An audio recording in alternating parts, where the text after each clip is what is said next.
Lumpy आजाराचा प्रभाव पाहता यावर्षी गावागावात बैलाचा पोळा भरवता आला नाही. वरडबकाल गावामध्ये सुद्धा या वर्षात बैलाचा पोळा भरवला गेला नाही.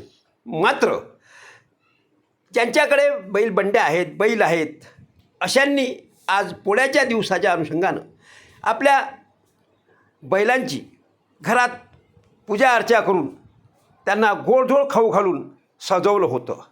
अशा सर्व शेतकरी आणि ज्यांच्याकडे बैल आहेत असे मालकांना यावेळेस ग्रामपंचायतीच्या वतीनं आपल्या नावाच्या चिठ्ठ्या टाकायला सांगितल्या होत्या. गावातील तमाम सर्व बैलबंडी चालकांनी आणि ज्यांनी पोळ्याच्या अनुषंगानं आपल्या बैलाला सजवलं त्या सर्वांचे चिठ्ठ्या या टाकल्या होत्या आणि त्याच्यातून एक चिठ्ठी काढल्या गेली आणि वरडबकाल येथील मिठाराम मेंगे यांचा बैल हा मानाचा बैल काढला गेला. ग्रामपंचायतीचे सरपंच सदस्य आणि सर्व गावकरी प्रतिष्ठित हे त्यांच्या घरी जाऊन त्यांनी त्या मानाच्या बैलाचं औक्षण केलं आणि तिथेच सर्वांना हा बैल मानाचा निघाला या बाबतीत मार्गदर्शन केलं आणि त्यानुसार रीतसर मालक मालकीन यांची रीतसर चर्चा आणि समन्वय साधून या ठिकाणावरून गावातून या मानाच्या बैलाची भव्य अशी मिरवणूक काढण्यात आली. या मिरवणुकीमध्ये गावातील अनेक प्रतिष्ठित नागरिक, ग्रामपंचायतीचे सरपंच, पोलीस पाटील आणि इतर प्रतिष्ठित नागरिक यांची मोठ्या संख्येने उपस्थिती होती. गावातील प्रमुख मार्गाने या मानाच्या बैलजोडीची मिरवणूक काढण्यात आली. यावेळी पारंपरिक वाद्य याचाच वापर करण्यात आला. गावातील टाळकरी मंडळी यांनीसुद्धा यावेळेस यात सहभाग नोंदवला.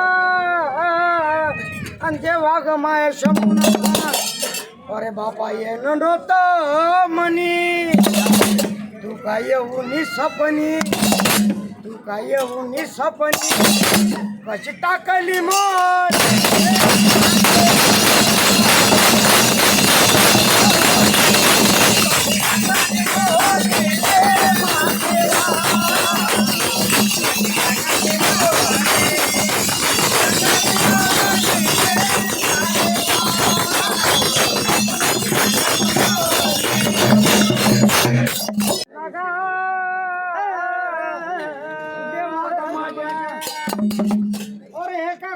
भक्ताले पावले कमानी दरवाजे कमानी दरवाजे कुठेले टांग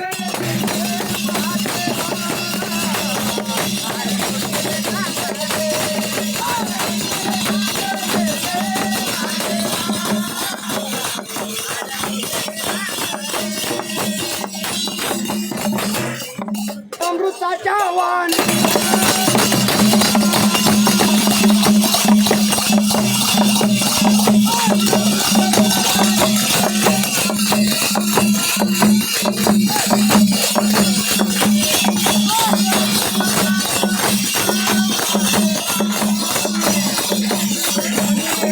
एकंदरीत अत्यंत गुण्यागोविंदाने आणि पारंपरिक पद्धतीने गावामध्ये पोळ्याचा उत्सव साजरा झाला. साक्षीदार न्यूजसाठी प्रल्हाद दातार.